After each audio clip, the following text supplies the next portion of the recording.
దేవా నీవు మమ్ము విడనాడి ఉన్నావు కదా.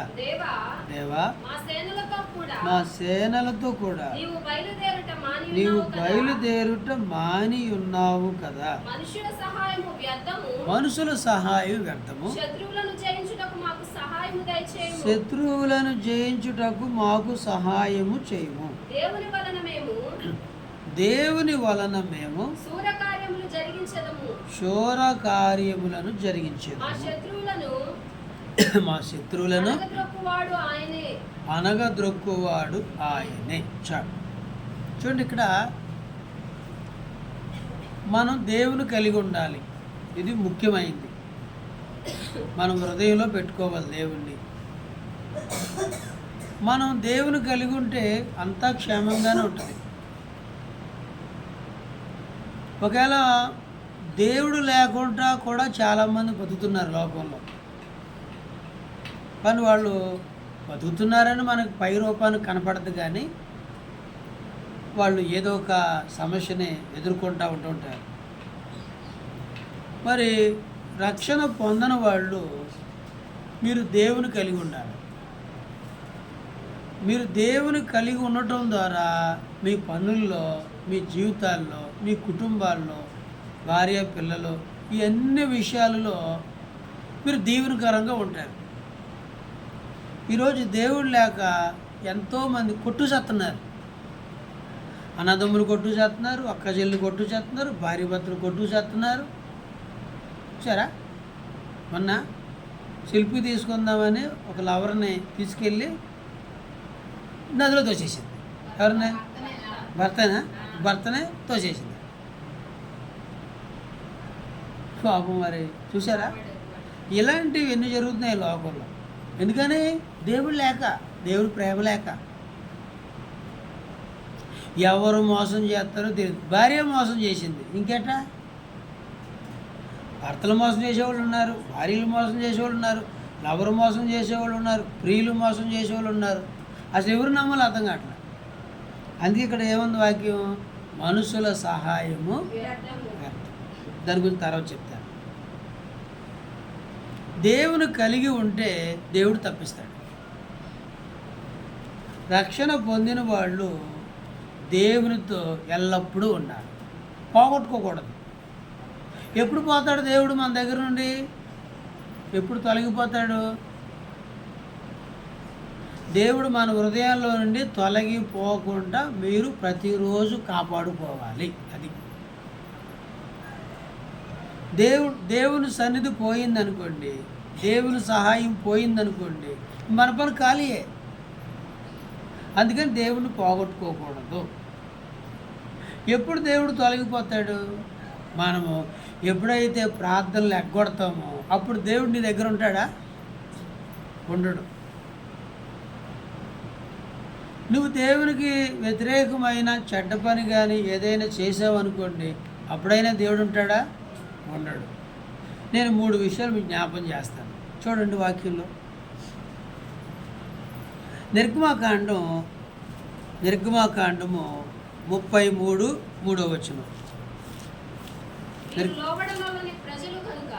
మీరు లోబడనొల్లని ప్రజలు గనుక నేను మీతో కూడా రాను. ఇది మొదటిది. ఇది ఏంటంటే, దేవునికి ఎవరైతే లోబడరో వాళ్ళతో దేవుడు ఉండడు. ఇది మొట్టమొదటిది. గురువారం మానేసినా, నువ్వు ఆరాధన మానేసినా, నువ్వు బైబిల్ చదవటం మానేసినా, ప్రార్థన చదవటం మానేసినా, రొట్టెలో చేయి వేయటం మానేసినా అంటే నువ్వు దేవునికి లోబడటం లేదని అర్థం. అందుకు దేవుడు ఏమంటున్నాడు? లోబడనొల్లని ప్రజలు కనుక నేను మీతో కూడా రాను. అది మాట్లాడు. అంటే దేవుడు ఎవరితో ఉంటారు? ఎవరైతే దేవునికి లోబడతారో, ఎవరైతే దేవుని మాట వింటారో వాళ్ళతో ఉంటాడు, వాళ్ళు బలపరుస్తూ ఉంటాడు.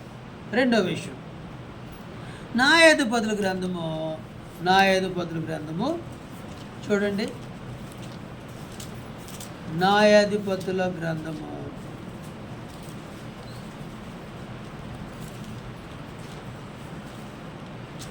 16వ అధ్యాయము 20వ వచనం చదువుతాం. 16:20. ఆమె సంసోను పడుచున్నారు అనగా అతడు నిద్ర మేలుకొని అనుకొనెను. అయితే యెహోవా తనను ఎడబాసెనని అతనికి తెలియలేదు. చూడండి, అంటే సంసోన్ని దేవుడు ఏం చేశాడు? ఎడబాసాడు, అంటే వదిలేశాడు. అతడు మొదటి నుండి దేవుని కలిగి ఉన్నాడు, అందువల్ల చాలా బలవంతుడు సంసోను. అతడు ఇశ్రాయేలీయులకి న్యాయం తీర్చే న్యాయాధిపతి. ఎన్ని సంవత్సరాలు న్యాయం తీర్చాడంటే 20 సంవత్సరాలు న్యాయం తీర్చాడు. న్యాయాధిపతి, బలవంతుడు. ఆయన ఉన్నప్పుడు ఏ శత్రువు కూడా ఇజ్రాయేల్ మీదకి వచ్చేవాళ్ళు కాదు. ఎందుకంటే సంసోను జయించటం చాలా కష్టం, అంత బలం ఉండేది ఆయన. కానీ ఒక సందర్భంలో దేవుడు అతన్ని విడిచిపెట్టేశాడు. ఎందుకు విడిచిపెట్టాడు? 2-3 విషయాలు జ్ఞాపం చేస్తాను. ఎందుకు విడిచిపెట్టాడంటే, సంసోను ఎక్కడున్నాడు చెప్పండి? సంసోను ఏ ఇంట్లో ఉన్నాడు? దెలీలా అను ఒక స్త్రీ ఇంట్లో ఉన్నాడు. ఆ ఇంట్లో ఉంటూ వాళ్ళ అమ్మ నాన్న కూడా తెలియదు. మరి ఆ ఇల్లు మంచిల్లా? ఆ ఇల్లు మంచిల్లా? మంచి ఇల్లు కాదు. కానీ ఈ అమ్మాయి మంచి అమ్మాయా? మంచి అమ్మాయి కాదు. కానీ సంసోనికి ఏమో చుట్టమా? చుట్టము కూడా కాదు. కానీ సంసోను ఆ ఇంట్లో ఉన్నాడు. చెప్పాలంటే ఆమె పేరు దెలీలా. ఆమె ఫిలిష్తీయ పట్టణంలో ఒక వేశ్యగా వ్యభిచారం చేస్తూ జీవిస్తూ ఉంది. మరి సంసోనుకు ఆ ఇంట్లో ఏం పని? వ్యభిచరించడానికి వెళ్ళాడు. అది దేవుడు ఏమన్నాడు? 10 ఆజ్ఞల్లో ఒక ఆజ్ఞ ఏంటి? వ్యభిచరించవద్దు అన్నాడా లేదా? అన్నాడా? మరి ఇప్పుడు సంసోను ఎక్కడికి వెళ్ళాడు? వ్యభిచరించడానికి వెళ్ళాడు. తప్పేనా? దేవునికి విరోధమైన తప్పు చేస్తున్నాడా? ఓకే. మరి వ్యభిచార సంబంధమైన స్త్రీతో సావాసం చేయొచ్చా? చేయకూడదు. ఒక మాట చెప్పాలంటే, పురుషులు స్త్రీలతో సావాసాలు చేయకూడదు. పురుషులు స్త్రీలతో సావాసాలు చేయకూడదు, అంటే స్త్రీల సావాసాలు ఉండకూడదు. ఇంకా చెప్పాలంటే స్త్రీల ఫ్రెండ్స్ ఉండకూడదు. ఎందుకని? అలాగా స్త్రీలతో ఫ్రెండ్షిప్ ఉంటే కనుక కొన్ని తప్పు ద్రోవల్లోకి వెళ్ళిపోయే ప్రమాదాలు ఉంటాయి, కొన్ని పాపాల్లోకి వెళ్ళిపోయే ప్రమాదాలు ఉంటాయి. అలాగే స్త్రీలు కూడా పురుషులతో స్నేహాలు పెట్టుకోకూడదు. అంటే పురుషులకు కూడా స్త్రీలకు కూడా పురుష ఫ్రెండ్స్ ఉండకూడదు. ఎందుకనంటే అవి గొడవలు పుట్టిస్తాయి. ఒక పెళ్ళి అయిపోయిన అమ్మాయి సెల్ ఫోన్లో కొంతమంది ఫ్రెండ్స్, మగవాళ్ళు ఫ్రెండ్స్ ఫోన్ నెంబర్లు ఉన్నాయనుకోండి, ఆ ఫోన్ నెంబర్లో ఎప్పటికైనా తాగాదాలు పుట్టేస్తాయి. ఎప్పుడైనా భర్త ఆ ఫోన్ నెంబర్లు చూసినా, ఆ ఫోన్ నెంబర్ నుంచి మాట్లాడినట్టు తెలిసినా, ఆ ఫోన్ నెంబర్ల ద్వారా ఎక్కువ కాల్స్ వెళ్ళినా, ఏదో ఒక రోజు ఇంట్లో భర్త చూస్తాడు. ఎవరంటే ఫ్రెండ్ అంటది. నీకు ఫ్రెండ్ ఏంటి అంటాడు. ఏం ఫ్రెండ్ అంటాడు. అనుమానాలు వస్తాయి. ఇక అక్కడి నుంచి ఒకటే తగాదాలు తగాదాలు తగాదాలు. ఎక్కడ దాకా వెళ్ళిపోద్ది? విడాకుల దాకా వెళ్ళిపోద్ది, కొట్టుకుని చచ్చుకునే దాకా వెళ్ళిపోద్ది. అంత అవసరమా? అవసరమా? పెళ్ళైపోయింది, నేను ఒక భర్తకు భార్యని అయిపోయాను, నా సామ్రాజ్యం వేరే, అత్త ఉంది, మామ ఉంటాడు, భర్త ఉంటాడు, ఆడబడుచు ఉంటారు, ఈ ప్రపంచంలోకి వెళ్ళిపోయాను, నేను ఇంకా ఇలాంటి ఫ్రెండే కదా లేకపోతే ఇంకోటి కదా అని చెప్పి మాటలున్నా సహవాసం చేస్తా ఉన్నా, అవి ఒకవేళ అత్తగారే చూసినా లేదా మాంగారే చూసినా భర్తే చూసినా ఏం పడుతూ ఉంటాయి? అనుమానాలు పడతా ఉంటాయి. కాబట్టి సమస్యల కారణం. ఇప్పుడు ఇక్కడ సంసోను కూడా ఎక్కడికి వెళ్ళాడు? ఒక స్త్రీతో స్నేహవాసం చేస్తున్నాడు, ఒక స్త్రీతో స్నేహం చేస్తున్నాడు. దేవుడు చేయొద్దని చెప్పాడు, దేవుడు చేయొద్దన్న పని చేస్తూ ఉన్నాడు. అప్పుడు దేవుడు సంసోను ఏం చేశాడు? ఎడబాసాడు. అది ఎడబాసాడు, వదిలేశాడు. అంటే మనం చెడ్డ పనులు చేస్తూ ఉన్నప్పుడు మన దగ్గర దేవుడు ఉండడు. చెడు సంబంధాలు కలిగి ఉన్నప్పుడు దేవుడు మన దగ్గర ఉండడు. చెడు సహాయాలు చేస్తున్నప్పుడు కూడా దేవుడు మనకు సహాయం చేయడు, మనతో ఉండడు ఆయన. కాబట్టి రక్షణ పొందిన వాళ్ళు ఇవన్నీ జాగ్రత్తగా విని, నేను దేవుణ్ణి ఎలా కలిగి ఉండాలి, నేను ఏం చేస్తే దేవుని పోగొట్టుకుంటానో తెలుసుకుని ఇలాంటి పనులు చేయకుండా ఉండటం అలవాటు చేసుకో. ఈ లోకంలో ప్రతి మనిషికి బైబిల్ ఉండాలి. ఇది నీతి బోధించే బైబిల్. ఇది ఇంకెక్కడా ఈ బోధలు ఉండవు, ఎక్కడా ఈ బోధలు ఉండవు. ఒక బైబిల్ దగ్గరికి వచ్చినప్పుడే ఒక వ్యక్తి మేలుకరంగా మారుతున్నాడు. బైబిల్ లేని వ్యక్తి ఒక కీడుకరమైన వ్యక్తిగా మారిపోతున్నారు లోకంలో, భయంకరులుగా. తర్వాత మూడోది మీకు జ్ఞాపం చేస్తాను, సంఖ్యాకాండము 14:43. సంఖ్యాకాండము 14 చదవమ్మ, 14:43 చదువు.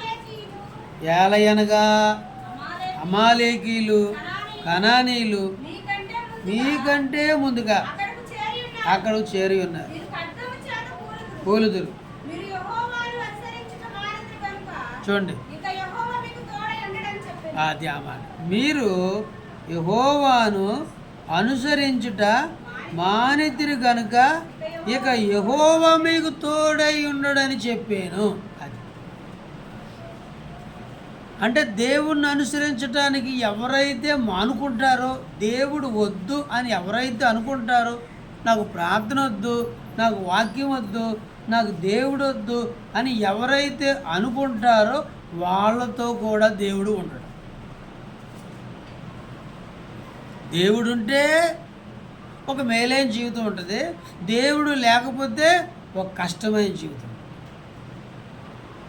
మరి మన అందరూ దేవుడు కావాలనే కదా రక్షణ పొందాం, దేవుడు కావాలనే కదా బాప్తిసం తీసుకున్నాం, దేవుళ్ళో ఉండాలని పరలోకం వెళ్ళాలనే కదా దేవుని సన్నిధికి వచ్చి వాక్యం వింటున్నాం.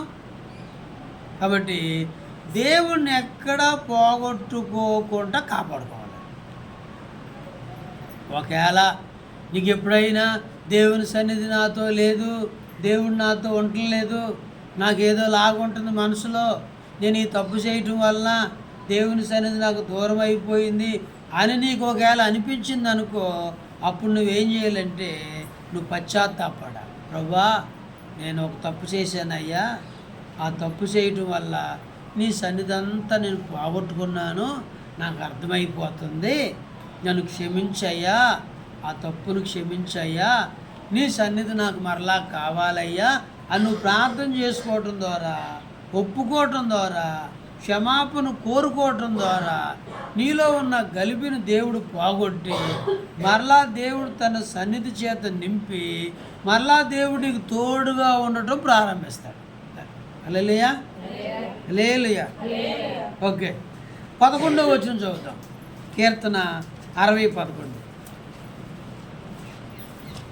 కీర్తన 60:11. చదవండి అమ్మా. మనుషుల సహాయము వ్యర్థము. ఇది చూడండి, మనుషుల సహాయము వ్యర్థము. వ్యర్థము, శత్రువులను శత్రువులను జయించుటకు మాకు సహాయము దయచేయము. ఇది ఇక్కడ రెండోది ఏంటంటే మనుషుల సహాయము. అది ఈ మాట గుర్తుపెట్టుకోండి. లోకంలో కొంతమంది మంచి మనుషుల్లాగానే ఉంటారు, కొంచెం సహాయం చేస్తారు. మరి కొంతమంది మనుషుల సహాయము ప్రమాదంగానే ఉంటుంది. మనుషులు సహాయం చేస్తానంటారు, కొన్నిసార్లు సహాయం కూడా చేయలేరు. మనుషులు కొన్నిసార్లు మేలు కోరుతున్నట్లే ఉంటారు, కానీ వెనకాల కీడు కోరేవారు ఉంటారు. అసలు మనుషులు సహాయం చేసుకోవటం పెద్దగా ఇష్టపడరు. ఒకరినొకరిని బాధ పెట్టుకోవాలని, కష్టపెట్టుకోవాలని కీడే కోరుకుంటారు మనుషులు ఎక్కువ. ఏసేపు అన్నలందరూ కలిసి ఏసేపుని ఏం కోరుకున్నారు? బాగవ్వాలని కోరుకున్నారా, పాడవ్వాలని కోరుకున్నారా? పాడైపోవాలనే కోరుకున్నారు. అందుకనే అతన్ని గొయ్యి తీసి గోతిలో పడేశారు. తర్వాత ఐగుప్తీయులకి, ఇష్మాయేలీలకి అమ్మేశారు. ఎంత దారుణం అండి! సొంత తమ్ముడిని అమ్మేశారు. ఓకేనా? మనుషుల సహాయం అర్థమే. ఒక రకంగా మనుషులు సహాయం చేస్తామంటారు, ఒక్కోసారి తప్పించుకుంటారు. అయితే ఇక్కడ ఏ మనుషుల వలన సహాయం వ్యర్థమో మీరు తెలుసుకోవాలి. మనం ఒకరికొకరు సహాయం చేసుకుంటాం, ఇది వేరే. ఏ మనుషుల వలన సహాయం వ్యర్థం, అది చదువుదాం మనం. ద్వితీయోపదేశకాండము. ఏ మనుషుల సహాయం వ్యర్థము. ఇక్కడ మనం సహాయం చేసుకుంటాం, ఇది వేరే. ద్వితీయోపదేశకాండము 18వ అధ్యాయము 10వ వచనం చూడండి. చదువమ్మా. అగ్నిగుండము దాటించు వానినైనను, శకునము చెప్పు సోది గానినైనను, వేగ శకునము గాని, సర్ప శకునము గాని చెప్పు వానినైనను, చిల్లంగి వానినైనను, మాంత్రికునైనను, ఇంద్రజాలకునైనను, కర్ణపిశాచి నవ్వువానినైనను, దయ్యముల యొక్క విచారణ చేయు వానినైనను మీ మధ్య ఉండనీయకుడి. వీటిని చేయు ప్రతి వాడును యెహోవాకు హేయుడు. ఆ హేయములైన వాటిని బట్టి అమ్మా, అక్కడ ఎంతమంది ఉన్నారో చూడండి. నేను చెప్తాను చూడండి. అగ్నిగుండాలు దాటించటం, శకునము చెప్పు సోదెగాని నైనను, మేఘ శకునములను గాని, సర్ప శకునములను గాని, చిల్లంగి వానినైనను, మాంత్రికునైనను, ఇంద్రజాలకునైనను, కర్ణపిశాచి నడుగువానినైనను, దయ్యముల యొద్ద విచారణ చేయువానినైనను. అది చూసారా? ఎప్పుడైనా చూసారంటే ఇలాంటి వాళ్ళని చూసారా? ఎన్ని బైబిల్లో ఉన్నాయి. దేవుడు చేయొద్దు అంటున్నాడు. విన్నారా అన్నమాట? అర్థమవుతుంది? చూసావు ఎప్పుడైనా వీళ్ళని? చిల్లంగి చేసేవాళ్ళని, చేతబడి చేసేవాళ్ళని, శకునాలు చెప్పేవాళ్ళని, సర్ప శకునాలు చెప్పేవాళ్ళని, సోది చెప్పేవాళ్ళని, జ్యోతిష్యం చెప్పేవాళ్ళని ఎవరైనా చూసారా? సోది చెప్పేవాళ్ళు మన వీధుల్లో తిరుగుతూ ఉంటారు. సోది చెప్పేవాళ్ళు. చిలక జ్యోతిష్యం చెప్పేవాళ్ళు కూడా మనకు కనపడతా ఉంటారు. చూసారా? చిలక జ్యోతిష్యం చెప్పేవాళ్ళు. చిలక్కి తెలుసుద్ది అంటారా మన జాతకం ఏంటో? మనకు పెళ్ళి అవుద్దో చిలక చెప్పగలదు అంటారా? అవురా? తెలుసుద్ది అంటావా? తెలిస్తే అందరం తలో చిలక కొనుక్కుని ఇంట్లో పెంచేసుకుందాం. రోజు అడుగుదాం చిలకనే, చిలక చిలకమ్మ చిలక పలకవే చిలక అని ఒక మంచి క్రైస్తవ పాట ఉండేది, భలే పాట. రోజు చిలకని అడిగితే కీడు వస్తుందో మేలు వస్తుందో చెప్పేద్ది కాబట్టి అప్పుడు మనం కీళ్ళలో పడకుండా కాపాడుకోవచ్చు మనం అనంటారా.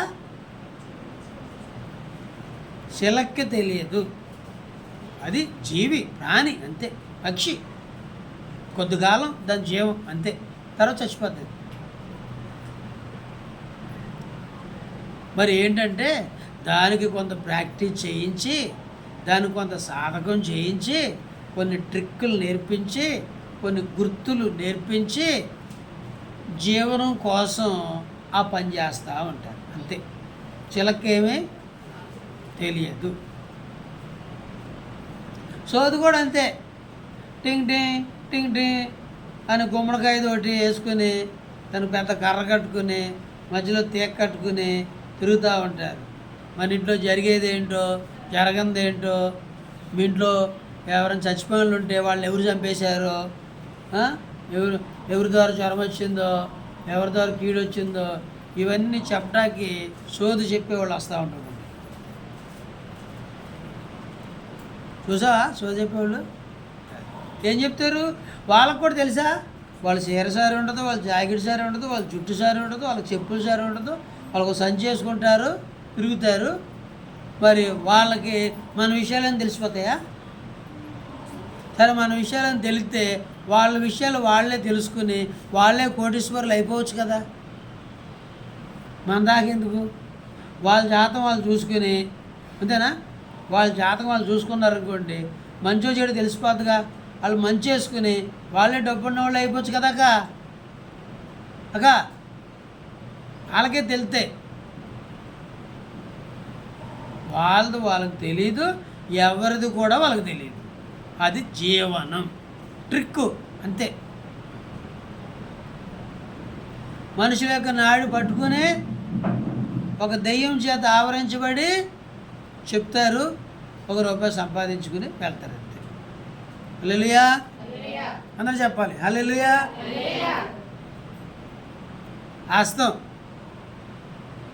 హస్తం ఈ చేతుల రేఖల్లో మన బ్రతుకు లేదు. చేతిలో గీతలు ఉన్నాయా? ఒకసారి మీ చేతులు అంతా ఇలా పెట్టండి, నా ఇంకా గీతలు ఉన్నాయి లేసి వస్తాను. 2 చేతులు చూపిస్తాక ఉన్నాయా గీతలు? ఈ గీతలు ఒక గీతకు ఒక పేరు ఉంది, మనుషులు పెట్టారు అలా గీతలు. ఒక గీతం పెళ్లి గీత, ఒక గీతము చదువు గీత, ఒక గీతము డబ్బు గీత, ఒక గీతము గీతల గీత.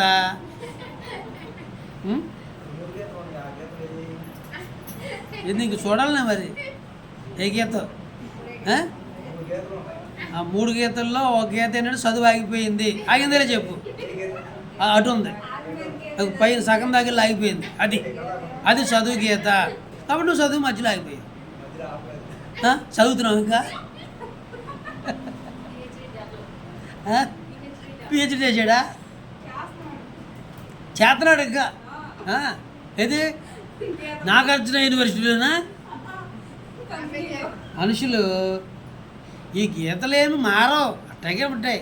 గమనించుకోండి, ఏమి మారవు, కొరసవ్వో పొడుగవ్వో. సగం దాగెళ్ళింది, ఈ చివరి దాగెళ్ళింది, నీకు మధ్యలో డబ్బు ఆగిపోద్ది, సగం దాకా డబ్బునోడు అవుతావు. గీత ఆగిపోయింది కాబట్టి తర్వాత డబ్బు ఆగిపోద్ది. ఈ చేతిలో ఏమీ లేవు. ఒకవేళ మనుషుల యొక్క చేతుల్లో గొప్ప గొప్ప జాతకాలు ఉంటే దొంగోళ్ళందరూ చేతులు నరుక్కుని వాళ్ళు ఊరు వెళ్ళిపోయి వాటి దండాలు పెట్టి బాగుపడిపోతారు.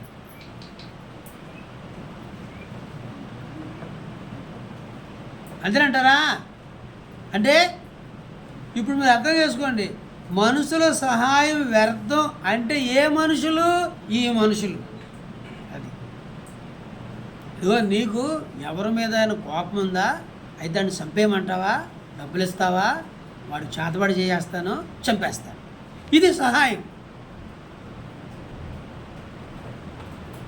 ఈ సహాయం ప్రాణాలు తీసే సహాయం, కీడు తెచ్చే సహాయం. అది ఈ సహాయాలు వ్యర్థం అని దేవుడు చెప్తున్నాడు. ఇవి నిజాలు కాదు అని దేవుడు చెప్తున్నాడు. ఒకవేళ మీరు గతంలో ఇలాంటి వాళ్ళని ఆశ్రయించి ఇలాంటి వాళ్ళకి డబ్బులు తగలబెట్టి ఏవో తెలుసుకోవాలని మీరు ఆశపడినట్లయితే ఆ పాపాన్ని దేవుని దగ్గర ఒప్పుకొని పశ్చాత్తాపడి క్షమాపణ అడిగి ఆ దోషాన్ని, ఆ కీడుని మీరు పోగొట్టుకోకపోతే అవి మిమ్మల్ని వెంబడిస్తాం. మనకు కలిగే కీడు ఏ తాడులు పోగొట్టలేవు. అంతేనా? తాడులు కట్టేవాళ్ళు ఉంటారు కొంతమంది, నల్లతాడు, ఎర్రతాడు, పచ్చతాడు, పసుపు తాడు, గుండ్రం తాడు, ఇన్ని తాళ్ళు ఉంటాయో. ఒక్కొక్కరికి ఎడం చేతికి ఇన్ని తాళ్ళు ఎలాడుతూ ఉంటాయి. ఏ తాళ్ళు సహాయం చేయలేవు, వాటి సహాయం కూడా వ్యర్థమే. అవి స్నానాలు చేస్తుంటే చీగిపోయి తెగిపోతాయి. అది ఏ ఊరు తాడైనా నీకు సహాయం చేయలేదు. కొంతమందికి కాళ్ళకి నల్లతాడు ఉంటుంది. నీ నల్లతాడును చూసి ఏమి పాము ఏమి బెదిరిపోదు, వెళ్తే వేసి ఎంత కాటు అవసరమైతే కాలెట్టు చూడు సార్. ఏంటి, కాలుకి నల్లతాడు కట్టి, నల్లతాడు అంటే ఊరకు నల్లతాడు కాదు, ఏ తాడు, ఏ మంత్రం తాడు కట్టి పాము దగ్గరికి వెళ్ళి నీ కాలు పెట్టు, పరిశుద్ధి లేదు చూద్దాం. ఖచ్చితంగా కలిసి. ఎందుకని తాడు గురించి పాముకే తెలీదు, పరిశుద్ధి అంతే. కుక్క దగ్గర పెట్టి వెళ్ళి తాడు కట్టి కుక్క దగ్గర పెట్టు, పరిశుద్ధి. నీకు తాడు ఉందా, నేను కరణమ్మా అని వెళ్తుందా? వెళ్దో, పరిశుద్ధి. అది అందుకనే ఈ సహాయం వ్యర్థం అని దేవుడు చెప్తున్నాడు. వీళ్ళు సహాయం చేయలేరు మనుషులకి. బైబిల్లో చూడండి, ఆది కాండము 41వ అధ్యాయము 8వ వచనం చదువుతాం. చూడండి, ఆది కాండము 41:8 అమ్మ చదువు.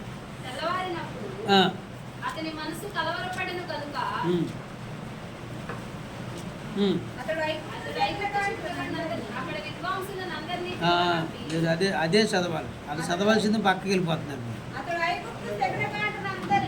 అది అతడు ఐగుప్తు శకునగాండ్రు నందరిని, అక్కడ విద్వాంసులందరినీ పిలవనంపి, చాలు మరోకి కలస్తే ఆ కలభావం చెప్పమని విద్వాంసులందరినీ శకునగాండ్రు అందరిని పిలిచి నాకు వచ్చిన కలభావం ఏంటో చెప్పండి అన్నాడు. ఎవరైనా చెప్పారా? రాజుగారి దగ్గర ఎంతోమంది శకునగాళ్ళు ఉన్నారు, జ్యోతిషులు ఉంటారు, మాంత్రికులు ఉంటారు, విద్వాంసులు ఉంటారు, జ్ఞానులు ఉంటారు, తెలివిగలిగిన వాళ్ళు ఉంటారు. ఇలాగ ఎంతోమంది ఉన్నారు. పిలిపించాడు, అడిగాడు, నాకు కల వచ్చింది, దాని భావం ఏంటో చెప్పండి. ఒక్కరైనా చెప్పారా? మరి వాళ్ళకి తెలియలేదా? కలభావం ఏంటో వాళ్ళకి తెలియలేదా? ఏం జరుగుద్దో వాళ్ళకి తెలియట్లేదా? ఏం జరగబోతుందో వాళ్ళకి తెలియట్లేదా? ఎవ్వరూ చెప్పలేకపోతే జరగబోయే విషయాన్ని, వచ్చిన కలను ఎవరు చెప్పారు? యోసేపు చెప్పాడు. హల్లెలూయా, హల్లెలూయా, హల్లెలూయా. యోసేపు చెప్పాడు. యోసేపు 7 సంవత్సరాలు కరువు రాబోతుంది, 7 సంవత్సరాలు సమృద్ధిగా పంట పండబోతుంది. కాబట్టి మీరు బ్రతకాలంటే 7 సంవత్సరాలు సమృద్ధిగా పండిన పంటని దాచుకుంటే కరువు కాలంలో తినొచ్చు అని యోసేపు చెప్పాడు. మరి వీళ్ళు చెప్పలేకపోయారే శకునగాండ్రు? వీళ్ళు జ్యోతిషులు చెప్పలేకపోయారు. కానీ వీళ్ళు రాజుల్ని భలే మాయ చేసి బతికేవాళ్ళు రాజుల కాలాల్లో వీళ్ళందరూ రాజుగారిని రకరకాల మాటలు చెప్పి ఆనందింపజేసి మాయలు చేసి భలే బతికేసేవాళ్ళు. ఇంకో సన్నివేశం జ్ఞాపం చేస్తారు. దానియేలు గ్రంథము 2వ అధ్యాయం.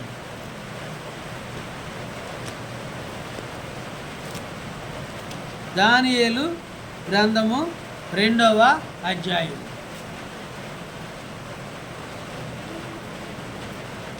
రెండు అమ్మ. దానియేలు 2:2. కాగా రాజు ఆ, తాను కనిన కలను ఆ, తనకు తెలియచెప్పుటకు ఆ, శకునగండ్రను, ఆ. గారడీ విద్యగల వారిని, ఆ. మాంత్రికులను, ఉమ్. కల్దీయులను ఉమ్. పిలవనంతుడని ఆ. ఆజ్ఞయ్యక ఆ. వారు వచ్చి రాజు సముఖమున నిలిచిరి. నిలిచిరి. రాజు వారితో, ఆ. నేను ఒక కలకంటిని, కలగంటిని. ఆ కలభావం తెలుసుకొనవన్నది ఆ. నేను మనోవ్యాకులం ఉంచున్నాననగా, ఆ. కల్దీయులు ఉమ్. సిరియా భాషతో ఇట్లనిరి, ఉమ్. రాజు చిరకాలము జీవించునుగాక, ఆ. తమరి దాసులకు ఉమ్. కలసలవీయుడు, ఉమ్. మేము దాని భావము తెలిపెదము. ఉమ్. రాజు, నేను దాన్ని మర్చిపోతుని కాని ఉమ్. కలను దాని భావమును మీరు తెలియచేయుడని ఉమ్. మీరు తుత్తనీయులుగా చాలా చేయబడుదురు. చాలమ్మా చూడండి. 2:2లో ఇక్కడ కూడా ఒక రాజుగారు కలస్తే కలభావం చెప్పమని ఎవరెవరు పిలిచాడు చూడండి. శకున గాండ్రను, గారిడి విద్య గలవారిని, మాంత్రికులను, కల్దీలను పిలిచాడు. అది మరి వీళ్ళు కూడా చెప్పారా? రాజుగారు కలభావం చెప్పారా? వాళ్ళు కూడా చెప్పలేదు. వాళ్ళకు కూడా కలభావం తెలియలేదు. మరి రాజుగారు కలభావం ఎవరు చెప్పారు చెప్పండి ఏమ్మా? ఇటు రాజుగారు కలభావం ఎవరు చెప్పారు? జరగబోయే దాన్ని ఎవరు చెప్పారు? దానియేలు చెప్పాడు. హల్లెలూయా, హల్లెలూయా. అంటే మన సంగతులు దేవుడికి తెలుసు. మనకు జరిగేది జరగబోయేది మన దేవునికి మాత్రమే తెలుసు, దేవుని బిడ్డలకు తెలుసు. కానీ ఈ మనుషులు ఎవ్వరికీ తెలియదు. ఇప్పుడు అర్థమైంది మీకు సహాయం కావాలంటే మీరు దేవుని మీద ఆధారపడండి, మీకు తప్పనిసరిగా సహాయం చేస్తాడు. కానీ మీరు సహాయం కోసం సోదరు దగ్గరికి వెళ్ళమోకండి. వాళ్ళు సహాయం చేయలేదు. శకునం చెప్పించుకోమోకండి. ఎంత విడ్డూరం అంటే బస్ స్టాండ్లో జ్యోతిష్యం చెప్పే మిషన్లు ఉంటాయి. ఎంత విచిత్రం కదా! జ్యోతిష్యం చెప్పే మిషన్లు ఉంటాయి.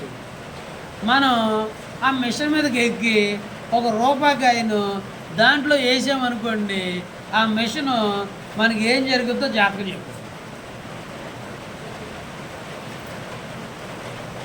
ఆ బస్ స్టాండ్లో ఉన్న మిషన్ కూడా తెలిసిపోద్దా ఏమ్మా? బస్ స్టాండ్లో ఉన్న మిషన్ కూడా మన జాతకం తెలిసిపోద్ది అంటారా? మన దేవుడు చెప్పాను, దాంట్లో ఒక జాతకం వచ్చింది, ఒక పేరు. మన దేవుడే చెప్పాను, చెప్పలేదు.